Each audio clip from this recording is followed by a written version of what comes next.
Did you ever wonder why when a dog goes from fear to anger, it's like a rubber band? There's no middle ground, right? There's a glandular chemistry that makes fear and anger mutually exclusive. But also there's an electrical fingerprint. It's related to something called vasoconstriction and vasodilation. To vasodilate is to make your hand red. Would you like to be of the order of the red hand? What that enables you to do is send your blood to the surface and thus create an antenna structure. It turns out that vasoconstriction and vasodilation obeys the laws of physics called conservation of angular momentum. So when the ice skater pulls in her hands and speeds up, begins going much faster, it's called conservation of angular momentum. And what happens when you vasoconstrict or bring your blood to the core, you change from an umbrella into a bullet. And there's some difference there between fear and anger, you see. That when the blood is at the core, you stored your inertia. But also at that time, you have retracted from feeling, because blood follows water, follows magnetism, follows symmetry, follows awareness. So the ability to send your blood to the surface allows you to be able to prehend, to be able to be the antenna for magnetism. And when your lover touches your body, if her skin turns pink, you know she likes you. Well, if a dowser's walking along, you have a row of dowsers, right? And you come and you say, let's see if everybody can feel this ley line. Sometimes the ley line will jump out to meet you, okay? Because the earth is saying, here, I will send my magnetism, my blood, because I'm enjoying this touch. Other times, if the magnetism goes away, so that at Vukovar in Yugoslavia, after the war, when the underground water disappeared, the earth is saying, it's painful to touch here. I'm going to vasoconstrict instead of vasodilate. Yeah? Or if you have a native elders massacre, like the Aborigines are massacred, and a bunch of their tribal spirits are stuck magnetic fields in the rock, preventing magnetism from unpacking, then it stops raining. You can understand the physics, yeah? Because water follows magnetism, follows symmetry, follows awareness. So water goes to the place where magnetism converges non-destructively, makes fire. And so if there's slip knots of magnetism in the land that have not come to the fire, the centering force, the place where magnetism becomes shareable, then the magnetism stops flowing. And this leads to the Peace University project, which we'll talk a little bit about today. The Peace University project is based on the work of Professor Phil Callahan, and it's part of my story, I suppose. I went down and I made a film with Professor Phil Callahan called Tuning Into Nature and Antennas of Nature. Anybody heard of Professor Phil Callahan in Florida? Yeah. Yeah. He's rather famous. One of the things he showed was that you could predict where peace versus war would break out by simply measuring the magnetic flux permissivity in the soil. So you go around and you take this cheap little magnetic flux permissivity. Magnetic flux permissivity is a name for how easy does magnetism pass. That's it. That's all it is. So you measure how easy magnetism passes in the soil, and you get a predictor not only for fertility, but you get a predictor for war versus peace, statistically. He went to Israel, Yugoslavia, Ireland.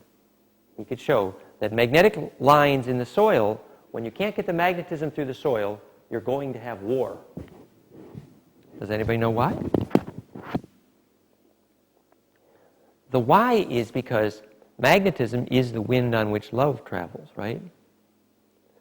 And so you have this magnetic flux conductivity between villages.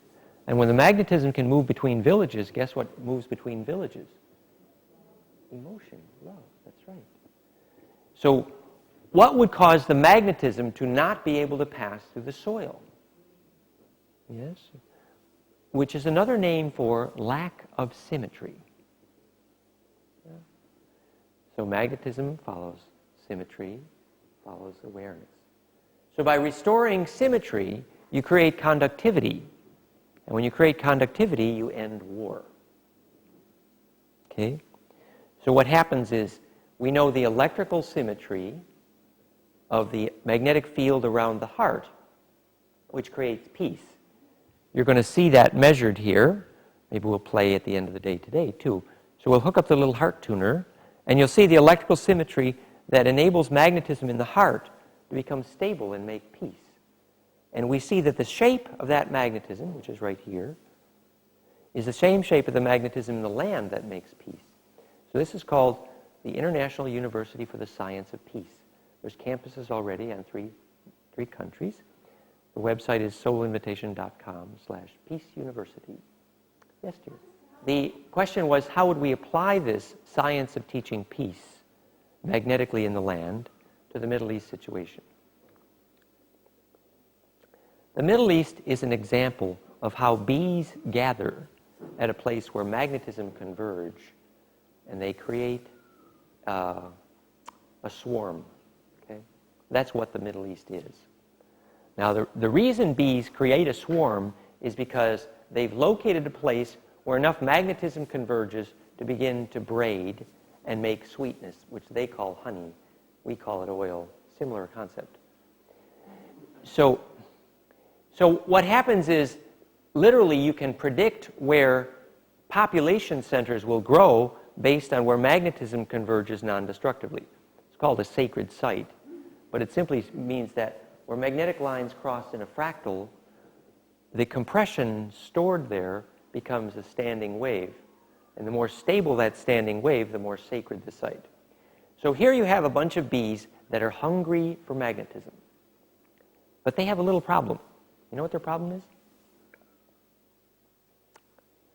Biology was designed to be an engine to create implosion for magnetism, something we call gravity. So DNA and human glands are fractal enough to create the implosion, compression, wind of charge that becomes self-organizing when it goes to center. And that centripetal, implosive wind of charge making centering force, which we call attention, we call it enlightenment, we call it zero-point energy. We have a lot of names for it. It's based on the physics of fusion, and this is the exact three-dimensional model. And that's why that's the symmetry of DNA and hydrogen and the heart of the sun, that you have that implosion model. So biology was designed to make that fire. It's called light your own fire, right? So when you experience enlightenment, you experience this magnetism coming to center, and you make so much wind with it that it feeds you, and you become immortal, and your DNA speeds up, and you go through the speed of light. And as we say, if you don't, it's fatal. So what happens is, if you have a bunch of people who have lost the skill to do this for themselves, when you lose the skill to create implosion electrically inside your body, which is sometimes called bliss, then what happens is your DNA begins to slow down. It stops imploding. So if you lose access to bliss and passion, the braiding, the sound ponytail of bliss and passion stops braiding your DNA to make that fire implosion. And so those who lose that skill to make the tornado in the DNA that goes through the speed of light using passion to do it, their DNA slows down. And those are called Nephilim, or the fallen ones. Okay? And they lose the ability to lucid dream, bardo navigate, travel through the stars, and carry memory through death, and they lose their souls eventually. Okay? That's the story of our genetic ancestors, which were called Ebi and Uru. Ebi is bird, and Uru is snake. And Nibiru and Hebrew are the conflict in the Middle East, right? And so there you have an extended family which has lost the ability to make bliss and passion. And so the swarm of bees is very desperately saying, oh, is there any fire here? Is there any implosion here? Is there any wind going through the speed of light? Because otherwise I'm toast. Because I have been depending on on Yahweh was a medium-grade reptile who did not know how to ensoul DNA, you see. And so the inability to ensoul DNA resulted in a desperation to locate fire. So all these bees swarming over the last vestiges of magnetic fire in the land are desperate because they will lose their soul if they do not find fire or passion. But because they've never been told that you must be able to make it from the inside out, they're willing to die rather than lose the last part of the bee's swarm. Yeah? Ensouling DNA goes like this. You got the lightning. Here come the lightning. And you got this stuff called primal soup. Primal soup are proteins that says, here come the lightning, assume the position. Okay? And the proteins arrange themselves, and the ones that are really clever get squeezed. And the DC polar direction of the lightning determines the enantiomorphism, the handedness of all biological proteins. And so the centripetal relationship of the positive sky to the negative earth creates a centripetal direction to the lightning's DC polarity, impressing centripetally the protein codons into a slinky. So what they did is the proteins found a new axis of symmetry within which to eat spin. And those who couldn't find that axis of symmetry, which is called sharing. Yes, the top-down view is a decagram, exactly. It's called DNA, right? So those that found a way to share were spun. Those that didn't find a way to share were toast. So that ability to catch the lightning is related now to the ability to catch the lightning of bliss.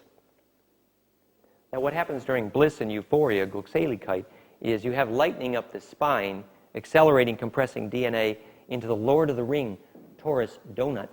And the compressed DNA creates a tornado through the speed of light that makes a soul. So in effect, quite literally, the skill to turn lightning into ball lightning. Has anybody seen it? The skill to turn lightning into ball lightning is the physics of ensouling DNA. You know how you turn lightning into ball lightning? Well, when you're a shaman and you're studying how to teach a tornado to eat its own tail, a very scorpionic skill, at the time of the scorpionic full moon? Yes. So when you teach a tornado to eat its own tail, it turns from a helix into ball lightning. But essentially what happens is the field effect appears to become self-steering. And so the appearance of the self-organization of the imploding wave is that it's sucking field effects through its own center of gravity electrically through the speed of light, and that communion with velocities, which can approach an infinite number of different field effects converging, we're calling self-awareness, which is merely a name for self-reference or self-similarity. So that ability for the field effect to become self-steering is what we're calling ensoulment. The physics is simple. Think of the DNA slinky turning toroidal inside out recursively, and it sucks itself through the ether like a jellyfish, and thus appears to be able to steer itself through the speed of light into time travel, and that's what we call getting a soul. Yeah? So, what's the possibility of the computer or the internet becoming consciously souling itself? The infrastructure is not self-similar enough. Okay? It's like a data set. If you have a data set that you wanted to become self-aware, you arrange the X, Y, and Z axes of the cells of the Lotus or Excel spreadsheet into a three-dimensional matrix which is that fractal. And at that moment, the CPU horsepower required to achieve infinite data compression goes to zero. But if the infrastructure itself is not the same shape as the data, so self-similarity becomes immediately visible. We call it compassion. It's really compression. Compassion is when you feel inside what is outside, and so outside can fall in. So fractal data compression is the solution to all problems. So we can actually deal with that effect, that now 2001 effect. For example, thinking about it more immediately, so at one time in Dune, I think it was God, Emperor of Dune, or maybe it was Lazarus effect. Lazarus, they discovered that the green vine of the planet was about to become self-aware. So there was this like kudzu-like vine was like circling the planet, and they realized electrically this green vine was beginning to pulse, and they realized it was becoming self-aware. And then there was a political conflict between those who did versus did not want the green material to become self-aware. And so you voted in the politics by whether or not you bought a lawnmower, right? There's a lot of symbolism here. Remember Dagwood and Blondie? Blondie's in the house. She comes to the window. She says, Dagwood, Dagwood, they just announced on television that the planet is dying from too much carbon dioxide. And Dagwood hollers in, sorry, Blondie, I can't come in now. I'm mowing the lawn. And you see this thing belching out carbon. So everybody's voting on whether they want a collective mind, right? So this is the idea of a symbiotic relationship with your ecosystem. Very practically taken when we realized that the day that Tesla decided to use 50 and 60 cycles as the frequency for our power grid, they selected a frequency at which the voltage required to stop the heart was lowest. So it's one of the least embeddable and most evil. Evil only means failure to embed. So it's an evil wavelength in the sense that it's not sacred, which again only means ability to embed. So this ability of a wavelength to nest in all the wavelengths, which are fractal to the sun, basically, determines whether or not, in fact, those waves become self-organizing and self-aware. So supposing a power company executive were to realize the physics. So he says, okay, I'm going to multiply the wavelength of Planck and hydrogen by log functions of golden ratio and use a harmonic series of phi-based implosion embedding instead of 50 cycle to run the grid at. So your local public utilities transformer pole becomes self-aware.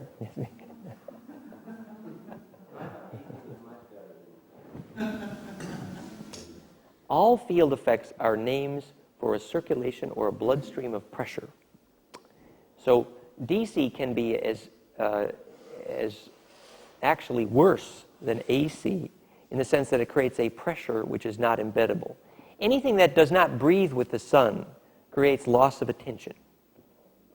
So anytime you eat food that's been impressed with heat that was not in phase with the sun, you bleed attention.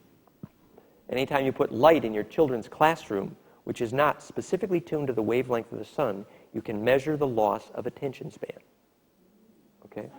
So in effect, if you read the book on a primer on rotation and a primer on energy, it was a book by Christ and Einstein, depends if you believe the authors, but they were saying that all human inefficiency comes from the attention to store rather than distribute. So the very activity of attempting to store anything is the process of creating lack. Whereas the activity of the perfect geometry of infinite instant distribution is the activity of creating abundance. So the very nature of storage is the nature of inefficiency. So we take that to psychological terms. Why would they say the only pain you feel is the love you withhold? Right? When you store rather than distribute, the magnetism we call pain. Pain was not a mistake by God. Pain was an invitation to place attention in such a geometry as to restore the symmetry we call healing. So the activity of saying, oh, my foot has this huge pain in it, instead of saying, that's a pain in the ass, and I must declare war on pain. No, that's a mistake. What you need to do is say, oh, dear foot, you're inviting me to place attention there. And the attention creates the still point, which is the centering force, which creates a phase sorting of the electrical field there, which turns the dull pain into a sharp burning pain, which is a great gift to focus the pain. At which point, the asymmetry becomes symmetry, because compression is the only possible way to sort anything. And so that, in effect, restores the electrical symmetry we call healing. Yeah. The question was, what do I think, thank you, what do I think of the most appropriate nonlinear energy device source, the new energies technologies? I worked with Adam Trombley and the Faraday Disk Group. I worked with Tim Wilhelm. I worked with Tom Ballone. I lectured at the first International Symposium on Nonlinear Energy Device Technologies in Atlanta, sponsored by George Hathaway. And my most recent newsletter on the website is the same as the title of my talk at those conferences, which is Why Free Energy Devices Are Not Free. And essentially the message is this.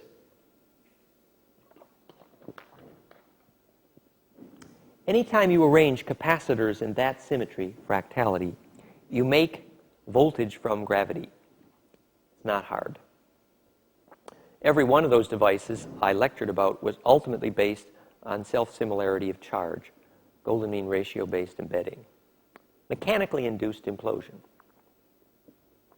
What mechanically induced implosion, for those who were here last night, you remember the top-down view of that model of DNA, Earth grid, and zodiac is simply 10 spirals of the golden mean. And so that is a way to create implosion and fusion and centripetal force that adds and multiplies wavelength and velocity through the speed of light, creating the pulling of the drain plug in the bathtub, which creates suction of charge between frequencies through the speed of light, because the adding and multiplying of the wavelength also accompanies the adding and multiplying of the wave velocities. And that acceleration path, we know, is the physics of gravity. So in effect, gravity is charge that found a way to accelerate through the speed of light. Okay? So if you arrange capacitors in a fractal, you get voltage from gravity, and you can pay your debt to gravity by becoming more fractal than the Earth underneath you. The gravity in any structure is proportional to the self-similarity of the inside to the outside. Nucleus is fractal to the valence electron. Yes, that's why the Siddhis of the TM meditators for floating works better under a gold dome. Because the gold is a valence fractal whose electrons are in that shape, the star mother. And so the charge envelope of the gold dome, like the gold dome of the White House, creates a potentially fractal electrostatic environment.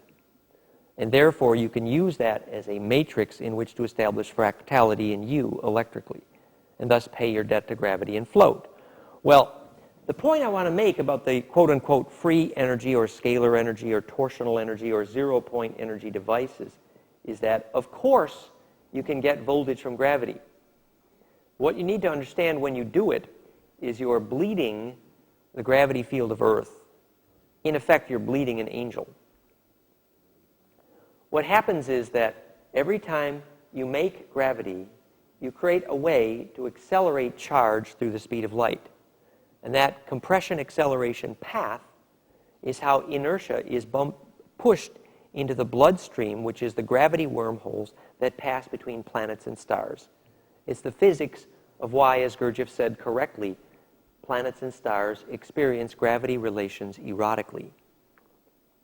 It's how angels get born. When you repair the fabric of time, the fabric of gravity, you in fact stop your guardian angel from bleeding. So, to a physicist, the way you explain this is when you accelerate charge through the speed of light in purely mechanical ways, the charge, once it gets through the speed of light, is dizzy, because only if it's coupled with biological intention. I'm talking about any structure which is biologically fractal enough to be a Holy Communion device, of which DNA is an excellent example. Okay? So a Holy Communion device is a device which, by so accelerating charge, makes it infinitely distributable. It's the physics of the secret life of your cells. So when we get to our ET history of DNA, we'll discover that the central galactic core cultures had rather specific hygiene rules about those who could use DNA on their star systems because it affected the Holy Communion of all other stars. Yeah? But instead of Ark of the Covenant type energy, I was just thinking of something like heat transfer pumps or something that's not necessarily as esoteric as what you're describing. Yes. Well, all of those devices, when they go over unity efficiency, are using implosion of the gravity field. All of them. So essentially what our yearning is when we say, I got an energy crisis, my planet is dying. What we mean is we are kids who failed to be weaned. Okay? Weaning is the process by which you go from the stored sunlight. We're driving around in cars powered by dinosaurs farting. The ETs consider that humorous, right? Okay. The reason we're doing it is because we have not been weaned. The weaning process is the activity of learning to metabolize starlight directly. And that is the glandular skill required to extract voltage from gravity, which is specifically the problem. Yes, glandular skill to extract voltage from gravity. And I learned how to do that by studying the spectrum analysis of the EKG at the moment of bliss and love. Okay, so when I was lecturing internationally on nonlinear energy device technologies, I stopped the day I first spectrum analyzed an EKG during love because I'd realized I'd found the answer electrically. Okay, so the process of weaning off of fossil fuels, the only possible sustainable end to the energy crisis is the biological skill to attract charge. That relates to then what we'll get to when we look at the heart tuner, measuring life force, the extension of Celestine prophecy as we discussed last night. Not only are all human interactions about charge, and I mean specifically capacitance, which replaces words like orgone and baraka and chi and shaktipat, okay? But also I mean specifically that life force is the ability to attract and self-organize charge.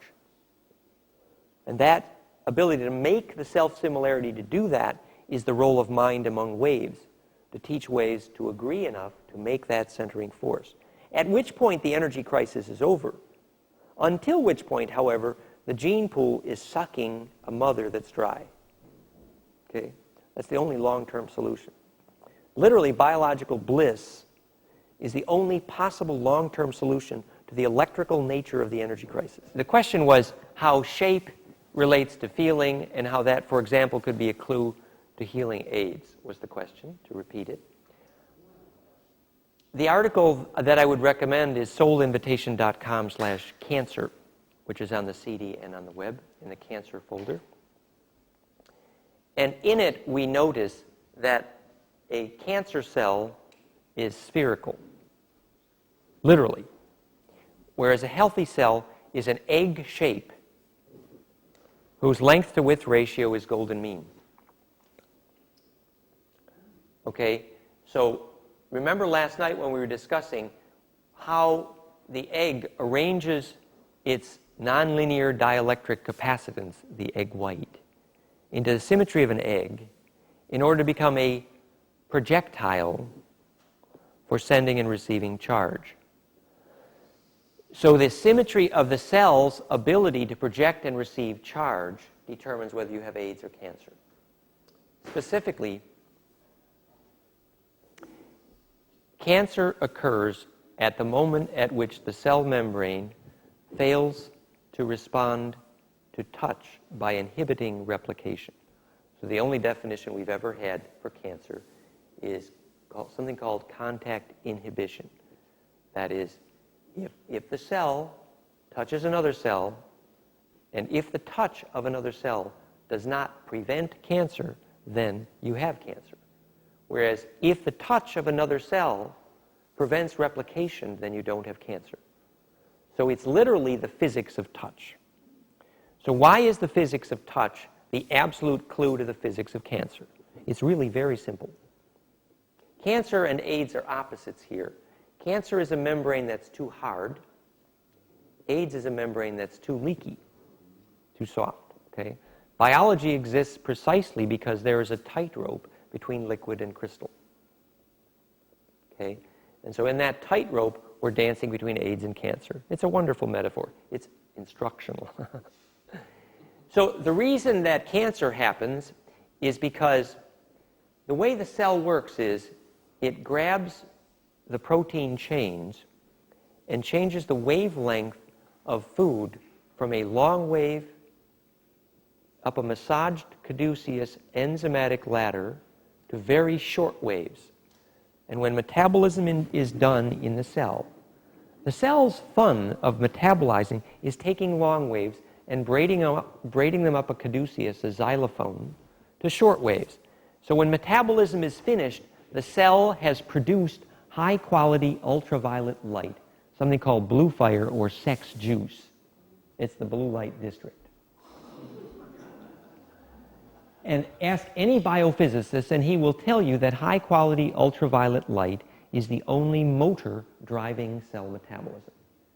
So from the cell's point of view, the work of making high-quality blue fire ultraviolet light is the fun of metabolizing.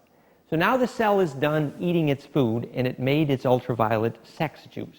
Now the cell has to say, well, what am I going to do with my sex juice? What am I going to do? What am I going to do with myself? What am I going to do? Okay? Just like a promiscuous teenager. Okay? So what happens at that point is the high-quality ultraviolet light is the trigger when there is a certain threshold of present high-quality ultraviolet light, when the cell has to use that electrical inertia bouncing back to center to motorize meiosis and mitosis.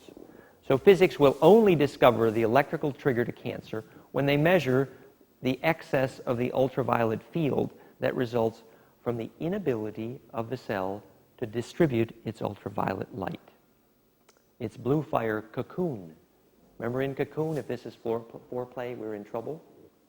So then what happens is the cell becomes egg-shaped if it's healthy because it becomes a projectile for ultraviolet blue fire. So tantra, foreplay, and massage move the ultraviolet cocooning near the tailbone ultimately, and when that turns inside out, the tailbone becomes a straw with vestigial horsehairs as waveguides for the ultraviolet, and you have suction up the spine of the ultraviolet called kundalini and tantra. The pump for that process is called sacrocranial, and it's a peristaltic pumping wherein the heart's low-frequency sounds function as a snake charmer.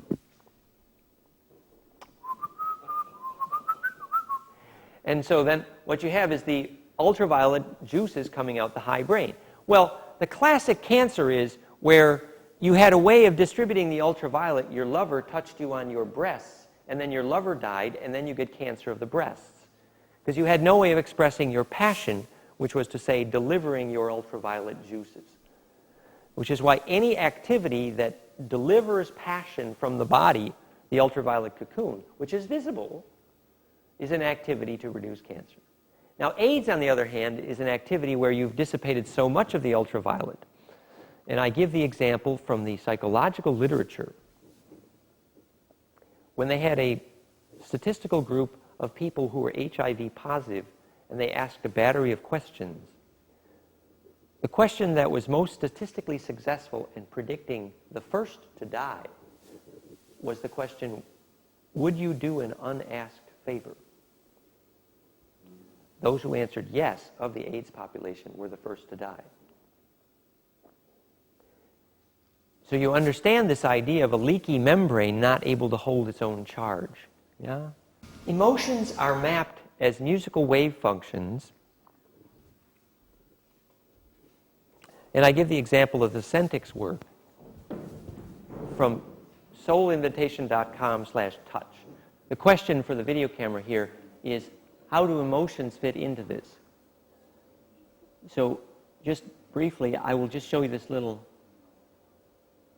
animation from the website based on the Centix work of Manfred Clynes, who started here in Australia. He was a concert violinist, and he noted that the geometry of the way he would touch would determine whether people would cry when he played his violin. So the musical wave shape of the emotions here in How to Touch were a simple cascade. This was the work on How to Touch. And this cascade here, the mathematical opposite to cancer as a wave, here's the cell membranes we just talked about. Here is a healthy cell. Actually, this should be a little bit more pointed at one end than the other. but the aspect ratio of a healthy cell approaches golden mean ratio, whereas a cancer cell will almost always be measurably closer to a sphere. Okay? And that's because a healthy cell is able to project its ultraviolet juices because the aspect ratio functions as a squirt gun. It makes it into a pine cone for screwing inertia through the speed of light. Here are the waveforms of emotion now. This is the Centix work.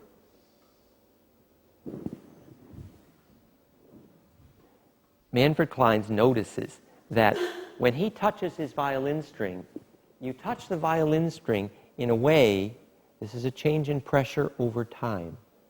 This is the beginning of a squeeze. When you're squeezing someone to say, I love you, you have the beginning of the squeeze, and you have the end of the squeeze, and you have the point of maximum squeeze. So a love hug has three events: beginning of squeezing, end of squeezing, and point of maximum squeezing. This is time, and this is amount of pressure. Okay? So this language of emotion was proven to be a universal language. It existed around the world. Okay? The musical shape of emotion as a change in pressure over time. Now notice that when you express joy, there's a geometric analysis which I did for these waves, which Manfred Clynes did not do. Okay? My geometric analysis of the waves shows that joy reaches a point of maximum 1/6 into the duration of the touch. So that when you touch someone to say, I'm joyful, your squeeze reaches its maximum 1/6 into the duration of the squeeze, yes? Whereas if you touch someone to say, I love you, the moment of maximum pressure arrives much later into the squeezing process. This is the electric Kool-Aid acid test for the academic rating of love hugs. In case you should ever need that. If your lover ever comes to you and says, you don't hug me like my other lover does, you simply study the academic literature. And so the way you then tell if you have succeeded is after you have administered your academic test love hug to your experimental huggee, you ask the question, did you feel a tingle in your DNA? And if they said yes, then in fact you have succeeded in your attempt to deliver love. And what is the reason in physics why? Because when you deliver a correct love hug, the point of maximum pressure at golden mean ratio into the event is tantrically delayed much later than the maximums here. So a love hug reaches its maximum pressure much later. And what happens then is you create a ratio called the golden mean ratio where the whole part is in the same ratio to the big part as the big part is the little part. So this wave and this wave, well, this wave here interferes with this wave, creating this wave. Then this wave interferes with this wave, creating this wave. You get it? And the wave keeps adding and multiplying its spin until what began as a phonon wave cascades in perfect translated vorticity down the Yellow Brick Road to Oz to your DNA. So mechanically, if your love hug was accurately administered, mechanically you have administered spin to the DNA as a phonon wave. Doesn't that add to the romance?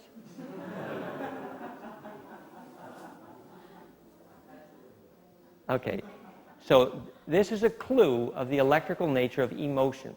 Emotion is a name for energy in motion between frequencies. Physics, unfortunately, has almost no language for wattage or power moving between frequencies. No language other than scalar or torsional or heterodyne chirp. So because physics had so little way to describe what happens when energy moves between frequencies, emotion has been a mystery. But the glandular skill to grab a hold of field effects moving between frequencies is how gravity is made. The question was about Hulga Clark's book, The Cure for All Cancers, in which Hulga Clark, who's a wonderful healer, concludes that what happens is petroleum derivatives, ketones, the fumes of all kinds of paint and gas and those sorts of things, and outgassing of plastics, those kinds of things, are a food for the viral and bacteria parallels to cancer. So in effect, what happens is you create cancer by having all this petroleum junk and plastics and around you. And I believe that Helga is right, but I believe that her reasoning is wrong, actually. Specifically, remember when Louis Pasteur said, "Oh, there's a bug in there. It's called a bacteria. Let's shoot it." That's called Louis Pasteur, right? So according to Louis Pasteur, a bug inside your body is something you got to shoot. Okay? That's welcome to the AMA, American Medical Association, right? Let's declare war on the bugs in your body. Well, cancer and AIDS are highly correlated to presence of virus and bacteria. She's referring to a somatid cycle. You remember Gaston Nasson's Galileo, the microscope? In Chris Bird's work, they actually saw that these bacteria have a life cycle. And you can literally see it electrically. You see this pod cocoon, and then it mutates into another form and another form. And it's called a somatid cycle. And so you're mapping, this is how a virus goes through its cycle of a cold, for example. And when you map the various stages of the migration of this, what is obviously a parasite, you get a map of disease. I would like to add one thing to Helga Clark here, and Louis Pasteur. And that is, you learn most about a body by studying its parasites. And in most cases, the parasite is doing you a favor. Right? And the key is to understanding the favor the parasite is doing for you. For example, supposing we thought the medium-grade reptiles, Yahweh and the Dracos, as parasites were doing us a favor, right? How would we learn what favor they were doing? It's simple. If you eat dead food, or if you eat a dead idea, you're going to need parasites to eat the death out of you, right? The same way a forest, the tree doesn't get a parasite until it's dying, in general. And then when it is dying, the parasite helps it to die quickly. What a relief, right? So in effect, the choice to have something that did not have its own inner fire is a creator of parasites. Well, you need to understand this. Think about a vampire who dies quickly in sunlight. Why does a vampire die quickly in sunlight? Anybody know the physics? The physics of why a vampire dies quickly in sunlight is because low-grade DNA cannot withstand the presence of implosion. So if you got fire in your heart, you have no problem with parasites. Okay? But if you don't have fire in your heart, then in fact, it's called you're beginning to die. And you're going to need parasites. Because parasites accelerate the process of dying, which helps you practice the Groundhog Day business for dying correctly, right? So in effect, I'm not saying that you should invite parasites, but I am suggesting that you look at a long-term implication of the very concept parasite. Now that we can electrically define life force, we can define what is its opposite, which is the failure to have fire inside. So if you just think about any people that you know that have a problem with parasites, are they people who have totally lost touch with their bliss and passion? Often. When the Russian soldiers arrived in Berlin, conquering at the end of the war, they had been living in a hovel for so long, a cave basically, that they took the light bulbs from the ceiling and the faucets from the wall and took it home to the cave and shoved it in the wall and thought they'd have light and water. Yeah, it's a true story. Now that's equivalent to Andrija Puharich building a watch he called a pulsar that generates the Schumann resonance. It's the same exact logic, and it's sick. And here's why it's sick. Okay? It's sick because the low frequencies, for example, of the Schumann resonance are the carrier wave. It's not the information. It's only the carrier wave for the bloodstream of God. You see, these devices that create low-frequency field effects mistake one thing, and we studied this in psychotronics. If you take a piece of aluminum foil on the ceiling and floor and take a $2 oscillator and stick about 7.8 cycles per second into it at low wattage, euphoria goes through the room. Bob Beck does it by taking a pencil with a metal eraser, rubbing it in his hair to charge it statically. And a wave of euphoria goes through the room. You can feel it. It's palpable, right? What's happening? Each living biological cell in the room is feeling the capacitive charge wave that says, I found the modem to phase lock my baud rate for the handshaking necessary to make a phone call to God. E.T. phone home, right? So each living cell says, I found the wavelength, thank God. But what happens next? They say, I plugged my modem in, it don't work. How come it don't work? Because the low frequency was only the carrier wave for the high frequencies. See, the electromagnetic continuum, it's called a unified field, goes from 0 cycles per second to infinite cycles per second. And at 0 cycles per second, you're at the mouth of the snake Ouroboros, infinitely wide. And the electrical description of that infinitely long wave is called totally still and everywhere at once. Now, if you go down the electromagnetic continuum from 0 cycles per second through the speed of light and ultraviolet and then radio waves, and now you're at infinite cycles per second. That's the tail of the snake. It's infinitely tiny. And the electrical description of that wave at infinite cycles per second is totally still and everywhere at once. Do you get it? The serpent ate its tail, the Ouroboros, right? So the reason biology uses really low frequencies is because they're a modulator, a carrier wave for the very high frequencies. So by making a Tesla watch at 8 cycles per second, to temporarily zap your body, you create the same frustration as a baby with a pacifier, right? Now, at a deeper level, this is not a condemnation of all those gizmos, but I would suggest to you, you might want to use one simple evaluator question. The simple evaluator question for every time somebody says, here's my gizmo, buy it and be healed, okay? And there's a billion different gizmos somebody's going to try to hand you and say, here's my gizmo, buy it and be healed. And you need to ask only one simple question. What is the pure principle and how will it empower me? Okay? So the grander water, for example, they don't know what the pure principle is, so they can't tell you. Every time you buy some gizmo to heal you where you do not know the pure principle, it's exactly like saying, here, buy my gizmo and join the Borgs. It is a privilege to be assimilated. I am 7 of 9. It is futile to resist. Okay? Every time you use a device whereby the principle of the device does not empower you to do it for yourself from the inside out, or you can't be nourished by the pure principle, you're a little closer to becoming the Borg, literally. And that's how you lose your soul.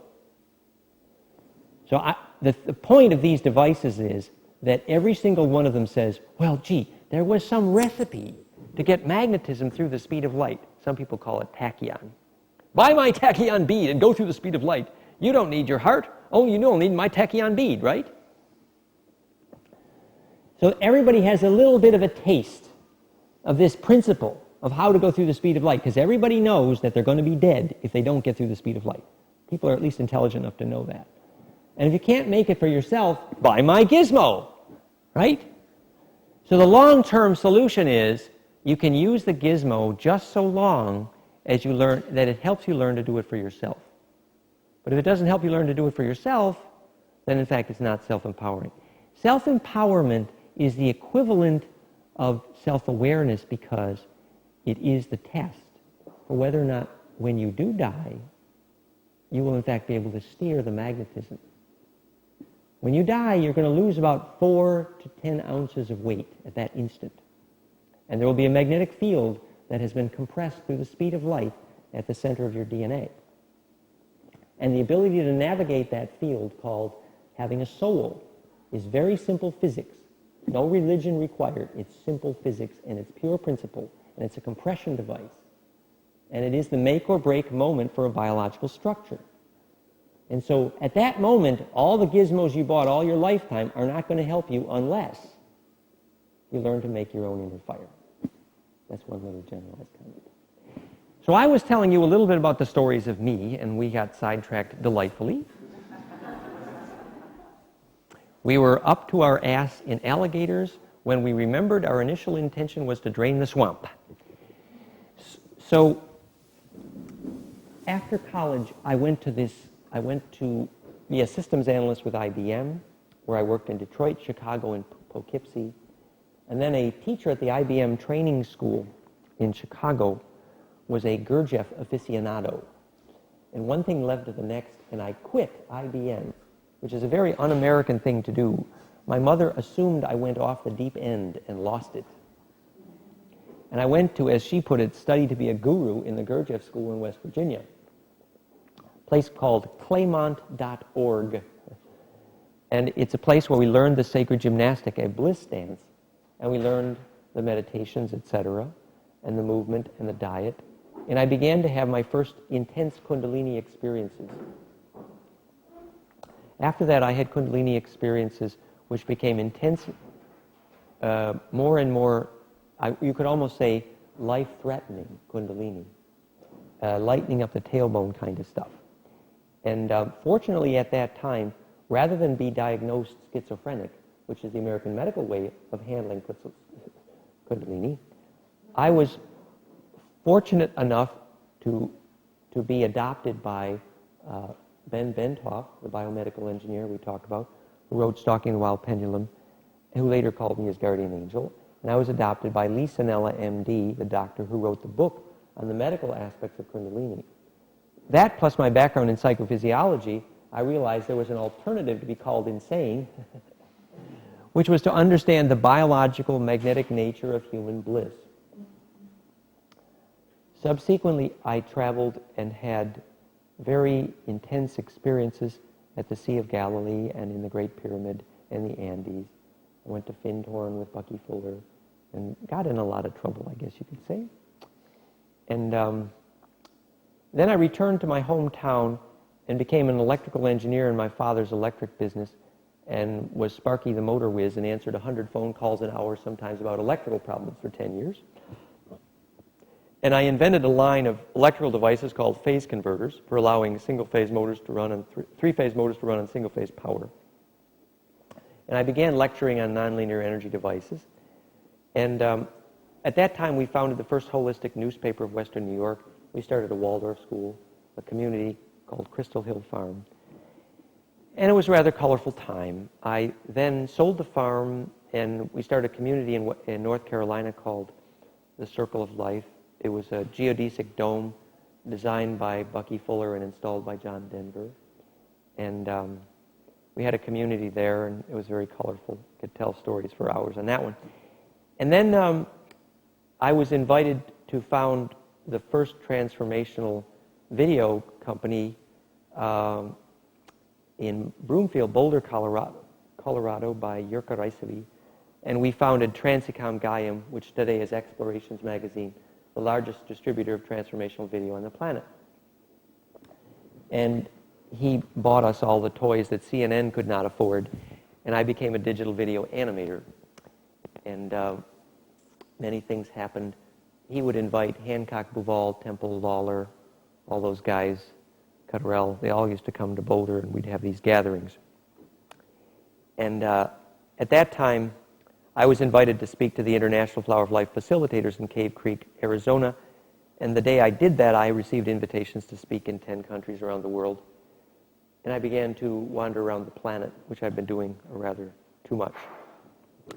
And somewhere in there, we also converted 12 children's books to interactive CD-ROM using Flash for Usborne Books, one of the largest publishers of children's books on the planet.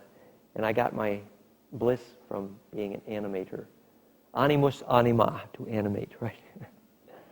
Anyway, during that time, I was supported to develop an invention which was earlier called the Heart Link and is today called the Heart Tuner. And recently, after doing 10 countries in Europe each of the last 3 years, I was invited to consult at this implosion research lab in Netherlands, where they put a PhD biophysicist at my disposal, and together we programmed the current invention, the Heart Tuner, which I'm very happy about. The ability of this device to measure life force is directly related to our conversation about geomancy and feng shui here then. So I'm going to go to the soulinvitation.com/life force article here. and just show you briefly how that's measured. So I take a biological capacitive probe, which looks like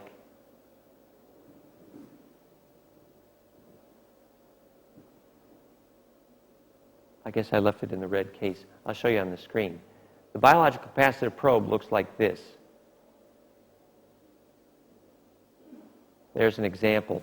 I'm taking a hemp fiber dipped in sea salt or sweat into a high impedance probe, and I spectrum analyze. I can also take an inductive probe.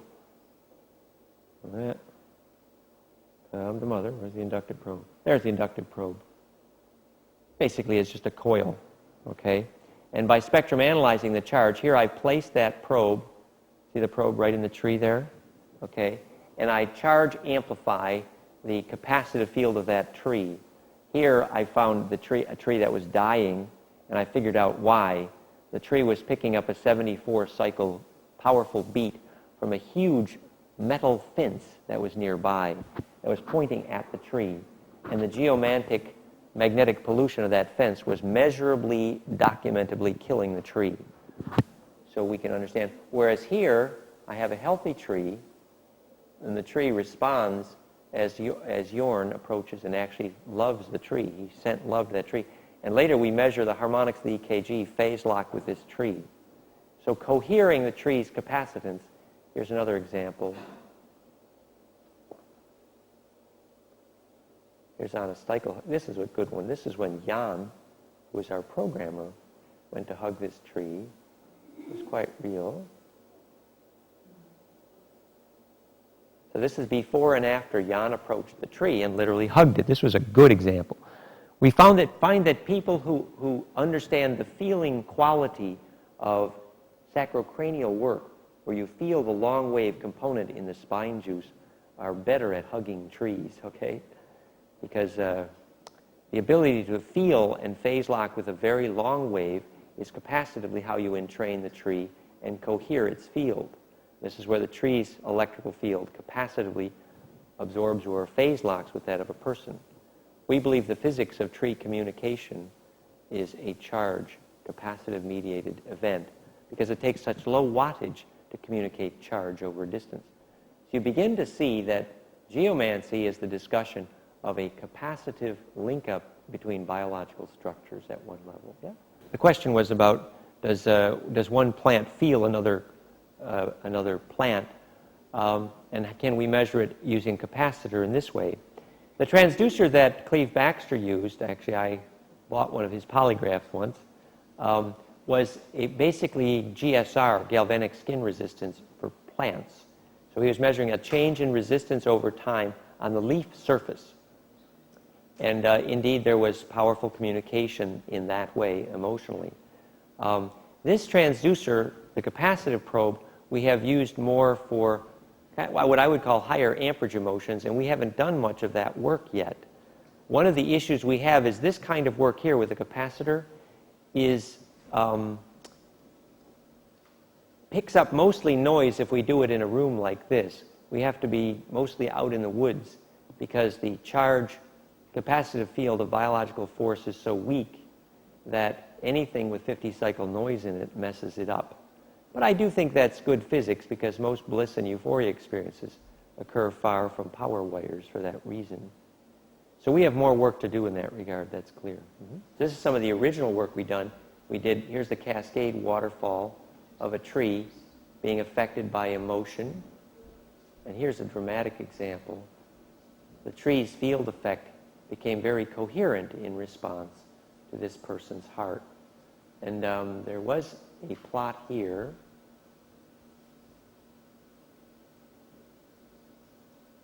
Phase lock with emotion. Back. Yes, here we go. Here, this was done at the Heart Math Institute with my help. We had an ELF coil, and here's the low frequencies of the heart and the phase lock to this ELF coil under a tree. Notice that the space between harmonics in the tree has phase locked the space between harmonics in the heart. But the heart here in red has higher frequencies, and the tree loses it when it reaches the high frequencies. The tree, for the most part, hears only the lowest frequencies of the heart. And so here we did the calculation to show the average ratio between contained harmonics of the earth versus the heart. And we show it was the cascade that the heart heard. So we're actually showing the mathematics to prove that the ability of a heart to link up with a tree is related to the geometry of the cascade. And it's that cascade here that creates the sweeping motion between frequencies which enables the heart and the tree to link. Now let's go back more to your question about the dolmen and the standing stones. The lady who did the work with labyrinths we're about to see when we talk about labyrinths is a lady named Marty Kane. MartyKane.com. And Marty had this experience in what she called the quoits, Quoit, in Wales and Ireland. The quoit. And this is a variation on standing stones. But the thing about the quoit is you have two stones like this and a lintel across them. And the charge density of the lintel across them is such that it creates kind of a spark gap. And she was literally laying on top of one day and noticed that half of her body had floated, literally floated up off the quoit. It's a true story from Marty Kane. Well, Marty is half Druid in her DNA. You can see it when you look at her. And so it makes total sense that she would have felt this. So what is happening capacitively that creates this effect on gravity? And that will lead us nicely to our conversation about geomancy and feng shui here. So let's just look at the picture of the labyrinth work here. The labyrinths are a way to steer charge and create this kind of capacitive field. So if we were to measure the charge density in the center of a labyrinth, the success of the labyrinth in creating sacred space would be picked up capacitively as charge density, exactly the same way that a sacred architect could prove to his client that he just finished building life force by assembling an effective biological capacitor called a house. Okay? So the ability to steer waves of charge into such a geometry that an infinite number of capacitive waves could converge at one space is the essential principle of fabricating sacred space. So the dolmen, for example, were ways to bend magnetism coherently to fabricate a dimpling point where sacred space could permit waves to agree. The wind of magnetism is not unlike the movement of a current of water. In the locality you're in, there will be a direction from which it's more compressing and a direction to it's more rarefying. So orienting the mouth of your labyrinth to be the catchment for a field effect depends in part on knowing the direction of the wind of magnetism. So let's just play some pictures here about what the labyrinth does. This is the sperm delivering capacitance to an egg called fertilization. And what happens, the delivery of charge density to the surface of the egg results in invagination. So the process of getting born is the process of, what happens is the egg receives a jolt of capacitance, and that creates a field effect which precipitates the membrane of the egg trying to accept the added spin. And the only way the spherical egg membrane can accept the added spin density is by invaginating or dimpling. And when that process of turning inside out goes to completion, the dimple becomes a tornado that goes through the egg and it becomes a torus. At which point it learns the skill to turn inside out, at which the ectoderm, endoderm, and mesoderm switch places, and that's called getting born. Yeah? In other words, turning inside out is the first move you ever made. So that then leads, after the division that results, into the 1, 2, 3, 5, 8 propagation geometry and the whole Fibonacci thing. So that turning inside outness made into a series of kinesthetic operations is basically what the labyrinth is. The labyrinth is a projection on flatland magnetically of the 7-color torus donut. So the ability to kinesthetically record, remember, and reenact the sequence of turns of mind. For example, if I look at the outside view of this gold spiral, I see the shadow of only the spiral. If I looked at just the gold spiral on the donut, I would see the Hebrew letter Beit, yes? But then if I walk 1/7 of the way from the outside, I should do this properly with the green. This is the proper orientation. Green is here. Red, converge. Blue, diverge. So if I go from 1/7 of the way here, from seeing the Hebrew letter B, and walk 1/7 of the way around, and again look straight at the center, I will now see the shadow of the Hebrew letter R, Resh. And so I keep doing that, but in the 7 turns, and when I'm done, I'm on the inside looking out instead of the outside looking in. And from there, that same gold spiral from that point of view is the Hebrew letter He. Pi, 5, squares the circle. And so now I've spelled the Hebrew word Bereshit, which was the first word of Genesis, which was originally mistranslated in the beginning. But when Faber d'Olivet retranslated Genesis based only on the shape of the letters, he translated Bereshit to mean at first, in principle, the origin of thingness. And if you see, in fact, having enacted that sequence of symmetry operations to turn inside out on the surface of a donut, you had stored matter out of light, you tied the slip knot, and thus created thingness. So enacting the sequence of turns of mind necessary to turn inside out becomes enacting the sequence of turns of body to turn inside out on the surface of a donut. And that's why the shadow of the 7-color donut on flatland, on the wall of the cave, is the 7-circuit Cretan Minoan labyrinth.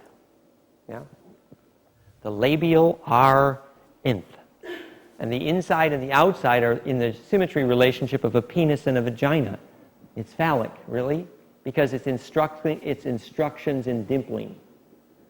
So what you do when you put this on the land properly, if you center it such that the center of the labyrinth is properly over the gnome dome. Everybody know what a gnome dome is? Ignominiously?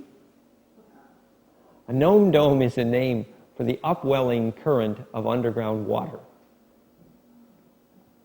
So when the underground water has a vertical upwelling component, it's sometimes called a water dome or a jed.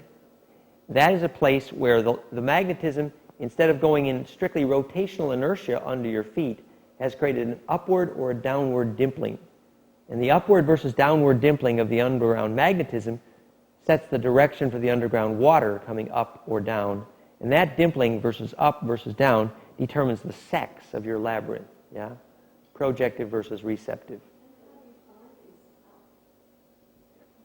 The underground water always occurs where magnetic lines cross in its vertical component. So if the magnetic lines don't cross, you won't have a vertical component of water underground. Also, the underground water always branches in an odd number of water veins from the water dome, looking like an umbrella. It'll never be an even number. And you can understand the physics because water follows magnetism, follows symmetry, follows awareness. And you will always find 1, 3, 5, 7 and never 2, 4, 6, 8 lines cross when you make the Platonic solids. So the odd number vein structure branching algorithm of underground water predicts the angle at which you will then install your labyrinth. Here's the center point. Here's the turn points. So you'll orient these turns in the labyrinth properly with respect to the direction of the underground water's branching algorithm. So the center of the labyrinth is to reinforce the underground water's dimpling, the Jedi, the raised Jed, the Shem on. And that branching algorithm then becomes a map for how you're going to make your labyrinth. The labyrinth at one level is the flame in go. So if I take the dance of the flamenco, the Greek key, and revolve it, I go from one-dimensional to two-dimensional to three-dimensional, turning inside out, ness, making the flame go in, right? So that's the dance. It was called the Greek key, but it was the map to passion. is steering the magnetism inside out. So that ability to teach turning inside outness creates center of gravity. So when you ride your horse in a labyrinth, you electrically create a center of gravity such that you and the horse can move as one. And that ability to do that is in proportion for your electrical capacitive center of gravity to be in phase, totally phase-locked capacitively with that of the horse. So that when you think and move, the horse and you move as one electrical structure. To learn that process of embedding one inside the other, the labyrinth is used in horses. But it's a metaphor for what we do with ourselves to be able to move all of our being bodies, as it were, in that nested array. So these are some examples of labyrinths from Taffy Lancer and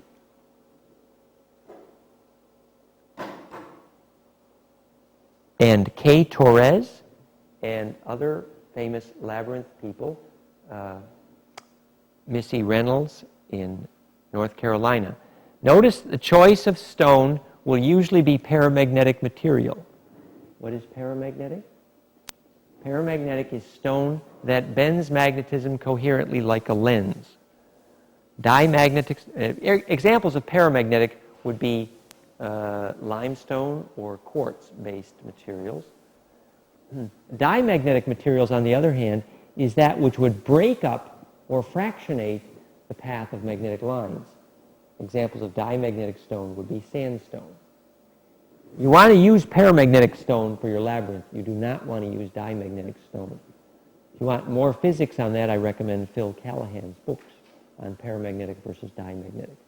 Essentially, the activity of Feng Shui, geomancy, bobiology is the activity of using paramagnetic structures on the land as if they were a lens for magnetism to fabricate pretty pictures out of magnetic lines. Yeah? So steering charge is what these devices do. So what does this result in? This results in the dimpling process being learned kinesthetically. These are some examples of labyrinths. This is the one in Colorado at the Star House here. This is the one in Taffy Lancer's backyard in Cave Creek, Arizona. This is the labyrinth walk. The labyrinth walk is profoundly therapeutic for dyslexia as well. This is Annette Reynolds' work. This shows how a labyrinth is built, yeah? So to start the labyrinth, very important. So this is the classroom 101 on labyrinth starting, okay? You find the place where the magnetic lines cross, where there is likely to be a dimple of underground magnetism. At that place, you get up off your cross and follow me. So you put a cross, yeah? And once you've done that, you put this little L in your cross, like this. So this is the process of starting a labyrinth. Once you've decided how to orient your labyrinth,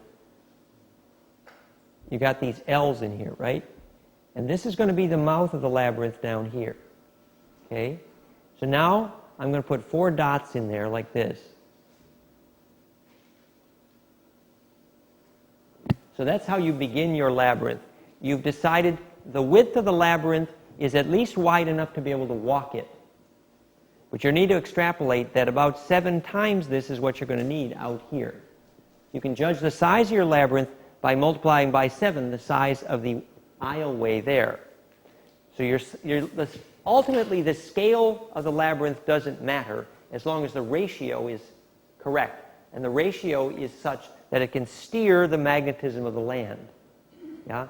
So you set your labyrinth position by the crossing of the ley lines, the orientation by the direction of the wind, and the labyrinth size by enough space to walk it, but enough space so that it fits in with whatever area.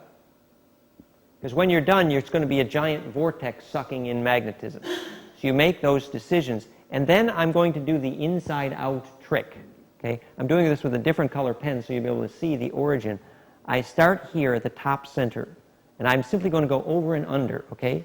So here I go. Over, under. Okay, so I'm never lifting the pen farther than to go across the aisle. Okay? I lift my pen, go across the aisle.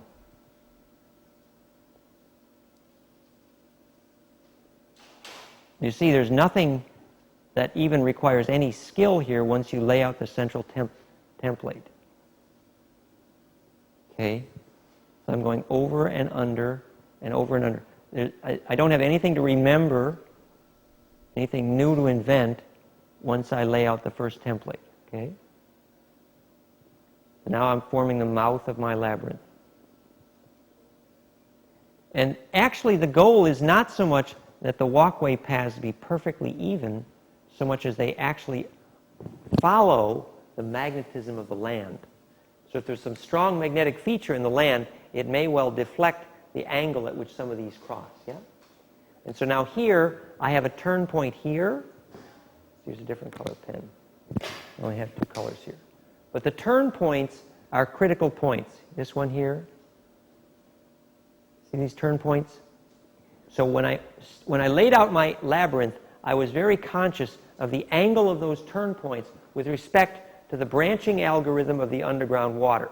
If the branching algorithm of the underground water has been properly aligned, the labyrinth will create more magnetic suction to the still point. The nature of labyrinth building is such that building a labyrinth is like having a love relationship with a landscape elemental, okay? The landscape elemental becomes very accustomed to your emotional work with it.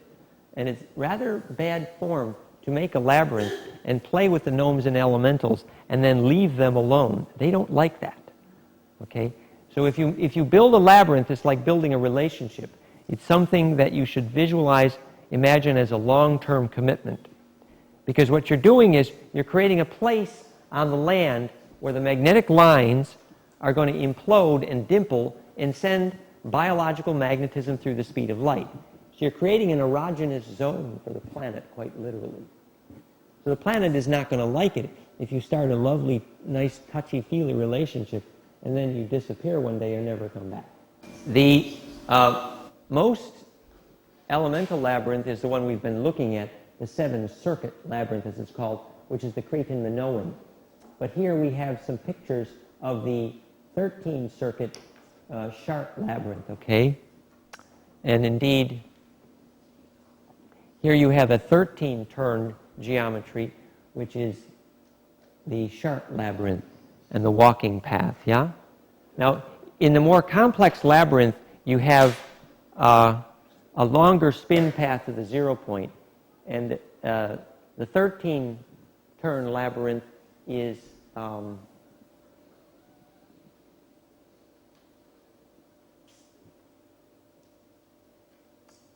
used for different kinds of psychological functions. I think in this case, the 13 may be more than numerologically related to the fact that the 13th sphere nests inside the 12 in the cube-octa symmetry. So it represents the Christed one, or the completing process, the 13th sphere. So in effect, when you get inside the center of a 13-circuit turn labyrinth, you have less implosion in the sense of being pushed through, and you have more of the crystallization, which is a centering force. The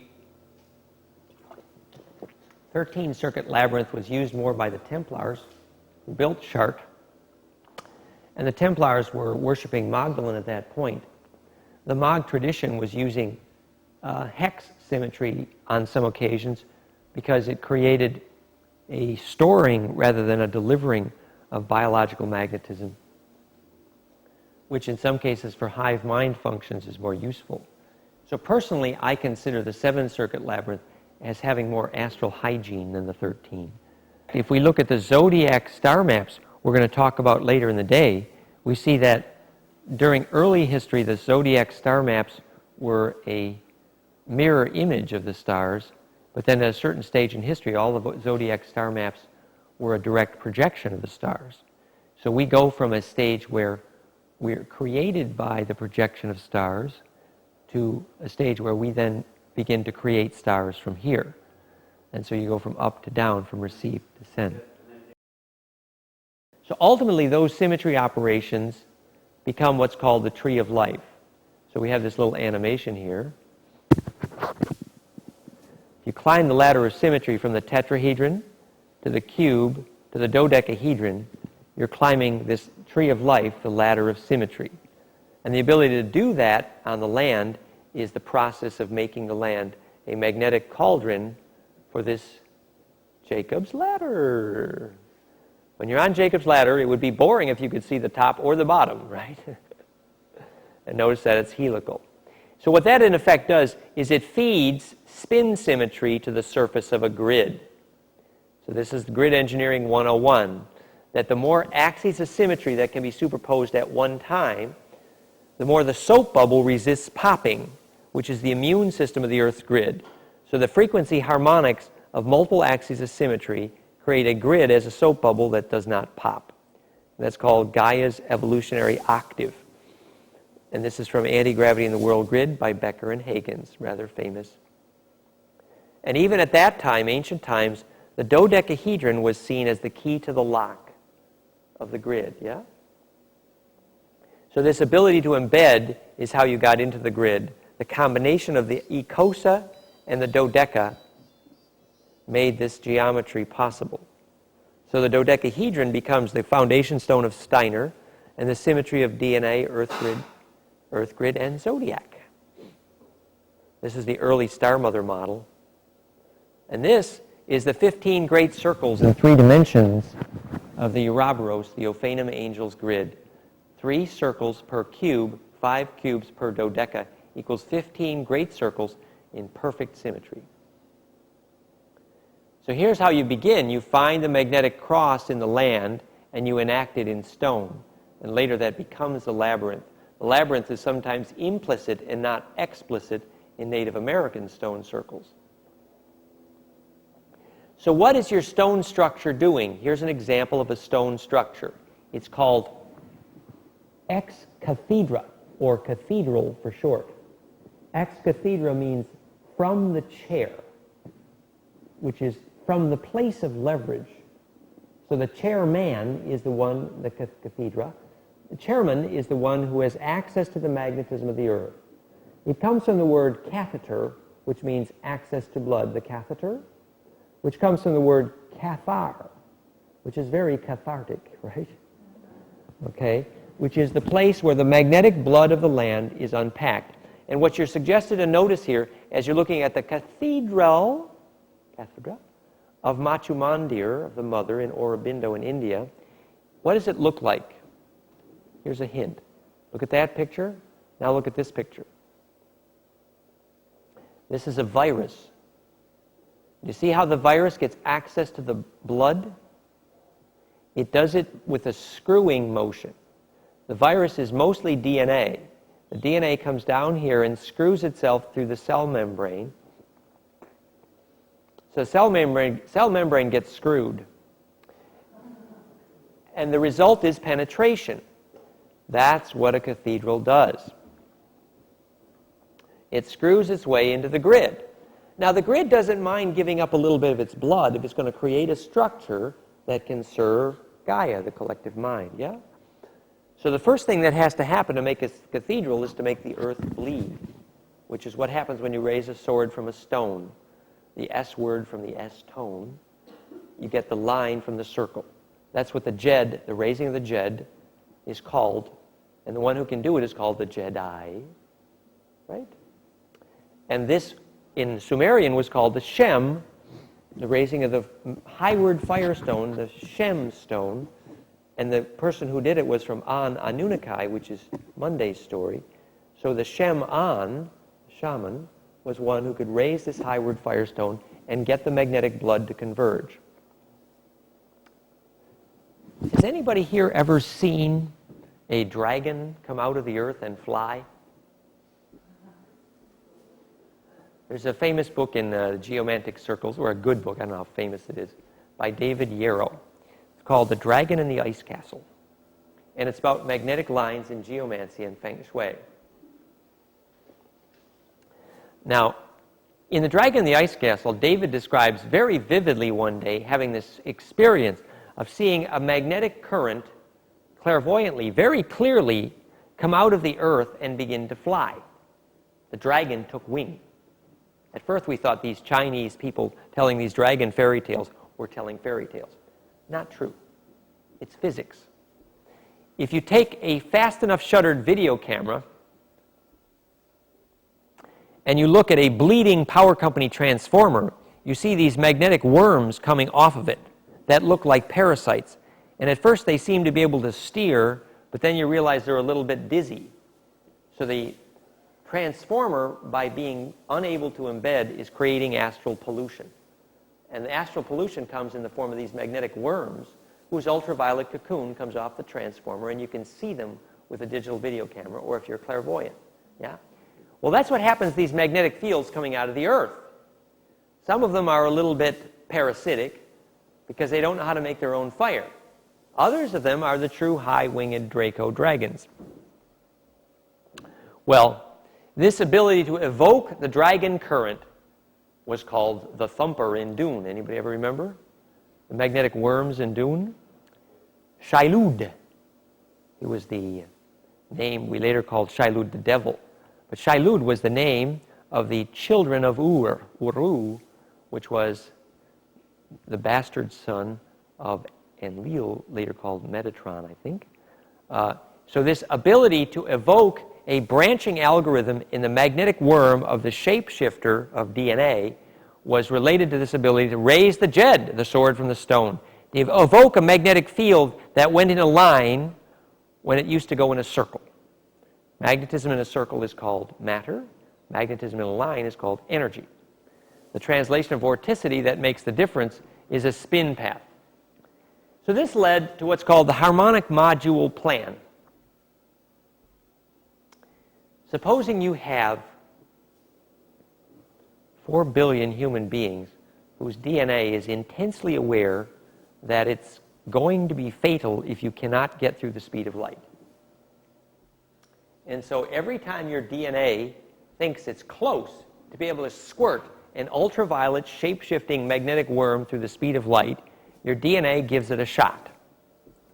Now, most women, when this happens, say, I got a headache and I need a pill. Okay? But the fact is, it's your DNA saying, I'm trying to squirt now, otherwise you're going to die. So when you respond negatively to the electricity of your bliss, you're in fact informing your DNA that you choose death over life. So creating a legitimate spin path for bliss to accelerate biological magnetism into stars is the purpose of DNA and government. And so we devised this plan called the harmonic module almost 20 years ago now, which was a description of the biophysics of group bliss process. And today we're much closer now that we have the software for Heart Tuner to share and phase lock heart harmonics over the internet. But you see the concept. This was a description of a stadium with thousands of people, and you have a laser show here spinning dodecaecosa, and the phase lock of a large number of human hearts. And the laser projectors with mirrors create this optical cocoon here, which acts as a container in the ultraviolet for collective human bliss. Has anybody ever talked to a person who operates lasers at laser shows? I met quite a few. A guy named Robert Mueller in Western Washington there, and another guy named Bob Zwada, who wrote the cancer article with me, and another guy named Bruce Lipton. These were all people who used to operate laser shows for entertainment industry. And I'm telling you this story for one particular reason, that all three of them independently reported something to me which I found fascinating. They said that they had observed that they became physiologically addicted to operating laser shows. So this is an addiction, not unlike a narcotic addiction, that if you get around laser shows and you do it regularly, eventually you're addicted. Okay? What does that mean? So the laser is coherent light acting as a carrier wave for the light of the aura. And suddenly you have a dissipation, a distribution path for the light of your own aura. And if you haven't found another way to get bliss, to project the light of your own aura, you literally become physically addicted to being at and steering lasers. What does this tell you about the need of DNA to steer its ultraviolet into a laser? Fascinating idea, huh? Yeah? So this is the concept of the harmonic module. So right now we have the capability of linking 6 to 12 hearts over the internet. Using an averaging function, an algorithm, we're eventually going to be able to link a large number of hearts over the internet. And the ability to do that requires agreement. The ability to have biological entrainment requires psychological agreement. So consensus process, political agreement, is identical with the biological process of creating entrainment between hearts. When hearts can link up, political agreement will necessarily follow, because the biological information transfer sets the baud rate, the handshaking, for political agreement. Yeah? Precipitation is as easy as understanding why clouds gather over children when they dance barefoot in mud blissfully. If you take most average children and ask them, they can focus their attention in a cloud and put a hole in it. The physics is simple to understand, that the difference between water in the vapor state and water in the droplet state is the seed of symmetry which charge creates. So by moving capacitive fields into concentricity of focus, literally charge implosion, you steer the water vapor into columnation, literally the fabrication of an envelope. So the function of the cloud seeding machine was to plant seeds of capacitive symmetry to turn the vapor into a droplet. But you do the same thing with your attention electrically. So cloud seeding is called precipitation, right? So the physics of making rain is the physics of columnating magnetism to teach the physics of how water can share. So the vapor needs not be separate, but can share space in the envelope we call the droplet. So let's test our understanding of this by looking at James DeMayo's paper called Desertification and Patriarchy from the Orgone Wilhelm Reich literature. So James DeMayo, this is at soulinvitation.com/desertify. He's famous. He runs an Orgone Institute in America, James DeMayo. And he writes this paper.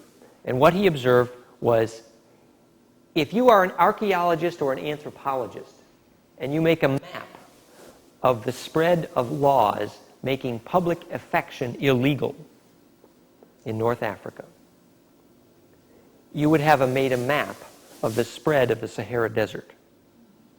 So just strictly anthropologically, strictly from a statistical viewpoint, if you track the spread of laws where public affection is illegal, you're tracking the spread of a desert.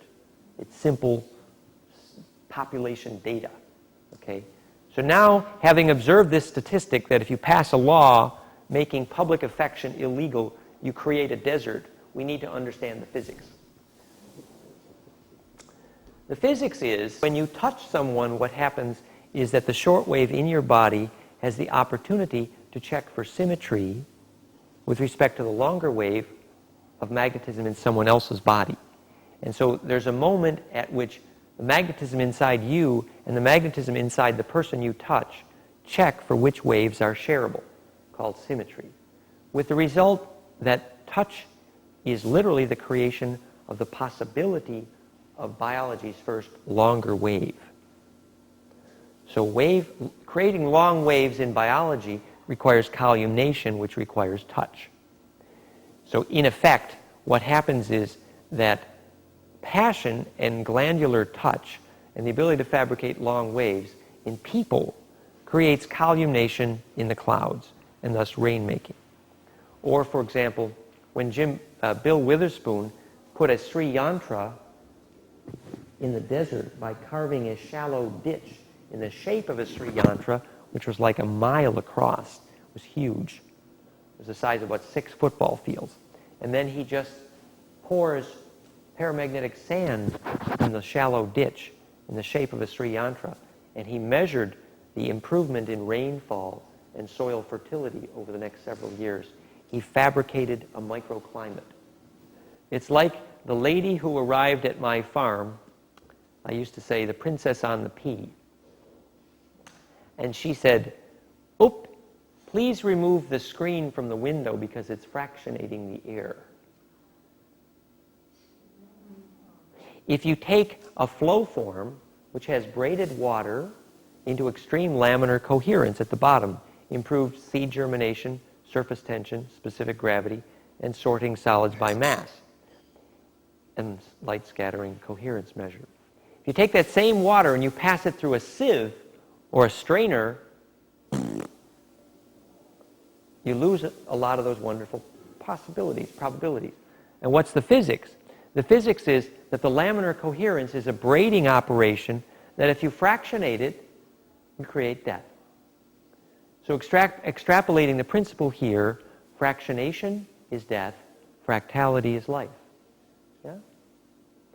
So the physics here is, if you take a whole apple and you bite into a whole, fresh, really good apple, speaking of lunch, what happens? You feel a tingle, don't you? You feel a charge. Now, if you take the same apple and you chop it up with a metal knife and you cook it and you take a bite of it, what do you taste? No tingle, right? Well, the new information I have for you today is the tingle is the food. They didn't tell you that before in school. So instead of paying people to process your food, you pay people for the privilege of keeping their hands off of it, right? So in the West, we're accustomed, the more food has been processed, the more we pay for it. But it should be the opposite. The less food has been touched, the more you should pay for it. Because fractionation versus fractality, it's the charge density that is the food. So you begin to douse for that, and this will then be the introduction to our twinkling eyes conversation tomorrow, where you simply select life force in everything you eat and everyone you hug, and thus each spin. So this creates the charge density we call life force and awareness. Well, you have 3 kinds of structures. One kind of structure that bends magnetism coherently. You have another kind of structure that has almost no effect on magnetism. It can be fairly neutral. Then you have another kind of structure that actively fractionates and messes up the magnetism, like heavy metal. You will never find heavy metal in any ancient sacred structure. Almost never. Will you ever find bliss in the presence of heavy metal? Probably not. The heavy metals, the ones that are worst are aluminum. Next bad is maybe steel. Better is maybe nickel or copper. Better is titanium. The amalgam is fatal in your teeth for lots of reasons. We'll discuss that tomorrow some. And better yet is silver or gold. But better yet is no metal at all. Any homeopath will tell you, you run, not walk home, to throw everything aluminum out of your house, right? If you put your bread in an aluminum bread box, you're better off to throw it out than eat it. Okay? So the physics of these things has to do with the geometry of charge that's introduced into the food. Yeah? So what we're understanding now is that life force is charge. Therefore, everything about our house needs to be the dielectric field to hold charge. So as you gradually reduce the metal in your structures, they're able to hold more capacitance and thus support more life force. Yeah? So this is an example of, we're going to discuss the high-frequency content and the relationship of high frequencies to dowsing. Specifically, we'll discuss microwave and infrared in this section of the lecture. The background for this is Professor Phil Callahan in Florida has been invited by the State Department of Agriculture to determine why billions of these beautiful little love bugs have been committing hara-kiri by killing themselves on the truck driver's windshield. And they seem to aim for the trucks. So the question became, why? And so Professor Callahan realized it was the smell of the ketone in the diesel fume emission. But then in order to understand how to fix the problem, he had to discover the physics of smell. And in summary, the answer to the question is infrared. And so here's how it works. That the trace ketone in the air, when and only when you have the presence of air movement and the presence of air moisture, then in that case do you get smell. And the way he was able to prove the physics was by taking some of that air that had both moisture and air movement in it, the jostling of the molecules of air creates an infrared. You know what a laser is? Now do you know what a maser is? Now do you know what a phaser is? A sound laser and a microwave laser, right? So the air's ability to pass infrared creates a very narrow permissivity notch where infrared cannot get through the air in a very narrow bandwidth. Turns out to be the key to the sense of smell.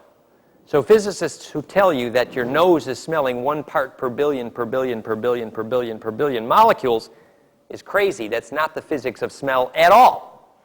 The physics of the sense of smell is an infrared field effect. As you can tell if you ever talk to any of the good, like Francis Sequoian and Louis Acker, when they wrote the book Handbook of Astrology and talked about the rose smell that filled the room, when they talked about whatever house of the zodiac it was that's associated with it, they didn't bring any roses into the room, but they created the field effect. So what happens is Phil Callahan measured the diameter of the insect antenna and found it was the wavelength in the infrared that corresponded to that sense of smell. So it was the sex spherome smell infrared that was attracting the love bug. So now, do you know why the Anunnaki Teltos said, "Fee fi fo fum, I smell the blood of an Englishman"? In fact, you can smell the blood because there's an infrared and ultraviolet cocooning effect that the light, the cell, the DNA gives off that light when it's excited, literally, yes? So you would smell the blood of an Englishman. Anybody know why the highest percentage of Rh negative blood on the planet is in England? Rh negative means rhesus monkey absent. And the reptilian DNA was recessive to everywhere but jolly old England. Wonder why? Well, Elizabeth from Lizard Born, does that give you any clues? No. So you have to have this, you have to understand the stiff upper lip in Parliament was because when mom's a lizard, you don't get much compassion, so you can't cry, so your lip gets... I think I'm stuck with stiff upper lip. Okay. So anyway, we'll go into those. We'll manage to step on the toes of just about every culture on the planet before we're done. So don't feel anyone's particularly honored. Wait till we get to the Italians, right? Okay. You have Rh negative blood, which is actually rather rare on the planet, but in England, yes, about 10-15%. But you have Rh negative blood, and you're from England, and you have all the Angles from the Ans of Anunnaki and Anu, right? Tuatha De Dan and Daniel, Solari An. So the Ans were those, the sun gods, and that was the lineage of the Dragons, who had Agni, fire, in their blood. Right? The dragons, the Agni. So this is the story we're going to play with. We'll do this, we're going to not go... If we go there now, we won't come back. So, but this descendancy from those who still had fire in their blood was the Anglish bloodline, yes? And so the Anglish is the language of the Angles. So looking at the angles here, we see that the microwave emissions of the pineal epiphyses and the thymus and the pituitary and... This was a measure of the microwave emissions of living human glands. And the point is, look, here is the microwave emissions of the glands when they're singing and happy. And now you take those same glands over a geopathic zone, and whoops, the pineal went down to nothing, the thymus. So suddenly the thymus is not able to sing in the microwave, and it's measurable. And you know where they measured this? at the geopathic zones of the water vein crosses under the houses. Just what you were talking about. Who was telling us the story? Yes, just exactly what you were talking about. The inhibition of cellular microwave due to geopathic crossings of the underground water vein structure. Here we're looking at the underground water under Chart. So you're creating a DC magnetic current which is steering the high frequencies. A low frequency, almost DC, a ley line, steering high frequencies, in this case microwave. Well, why would cellular microwave be so critical to facilitating biological communication in general? And here I want to introduce the Bob Dratch microwave scanning emissions technology. Anybody familiar? Well, it's very simple. Bob notices that every time any living human cell uses or stores energy, it always does it by adding or subtracting to the bond distance from adenosine diphosphate to adenosine triphosphate, ADP to ATP. That is a teeter-totter. And the wavelength of that teeter-totter, the quantum distance from ADP to ATP, is measurable in the microwave. And so, in effect, every cellular energy transaction has that wavelength in common. It's the dollar bill of all cellular energy transactions. So, in point of fact, if you scan a living cell or a body for that frequency in the microwave, you can make a three-dimensional map of biological fire. Literally, where is metabolism in your body? It's where that spectral emission is focused. So Bob was there in Boulder at Greg Hoag's Metaforms, and Wendy, my friend, was there, and he took this microwave scanner. It's a golden mean cross-section scanning horn gun, and the pickup in the microwave scanner is a gold foil cross in golden proportion, and the microwave amplifier is a waveguide that was an etching off a pyramid wall, literally. Microwave amplifiers, you can only understand them if you have a lot of background in ceremonial magic. It's true. Okay, so literally a waveguide to amplify microwave is what we call a Celtic rune, okay? And insects navigate by them. So he takes this high-gain microwave amp and he scans Wendy's spine. This is an old story, I've told it before. And sure enough, he takes this little strip chart showing the changes in microwave on down her spine. And he stands there and he narrates a history of psychological trauma since her youth, looking only at the microwave of her spine. And when he was done, she was crying. Yeah? So he's noticed the geometry of every place in her spine where the microwave can't go, and he mapped the history of psychology's trauma. Yeah? So then he takes the same microwave scanner and he turns over and steps on the porch, and sure enough, it is the ultimate dowsing tool. So if you want to know where the ley lines are, you check where there's conductivity to that wavelength in the microwave, which we call cellular metabolism. So this is a symbiotic relationship between cell metabolism and the Earth grid. Well, next thing you know, Bob Dratch found that his invention was declared a threat to national security and declared top secret by the CIA. That's how good it was. So the point is that communication at a biological level requires the conductivity in the high-frequency microwave. It's a song line for cell juices. The way I suggest proving to your government that they have to move the microwave tower is by measuring soil compaction under it, because it's a measure of death.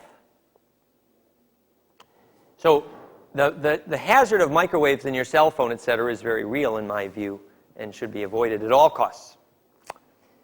So this is an example of a relationship that's pretty intimate between the long-wave DC currents underground and the conductivity in the microwave and infrared. That's the basis of cellular communication in general. Microwave ovens and microwave food. The thing that the science did not tell you and should have is the longer the wavelength in which you induce the heat, the less it destroys life. Conversely, the shorter the wavelength in which you create the heat, the more it destroys life. Because heat is merely a measure of destructive interference, literally chaos. And so if you introduce the chaos at a short wavelength, relatively, you're being more destructive to life. So for example, food that's been heated from wood heat through stone has long waves, whereas food that's been heated in a microwave has short waves of excitement. And so the longer the wavelength of the heat, the healthier it is. If you're going to cook your food at all, use long waves. The story was that of those who had the the HIV positive, the ones who used the microwave died first. The ones who used electric heat died next. The ones who used gas heat lived longer. The ones who used wood heat lived longer yet. And the ones who used no heat at all, they're still here. Okay? So it is very important to recognize the wavelength in which you introduce the heat is critical to how much life force you're destroying.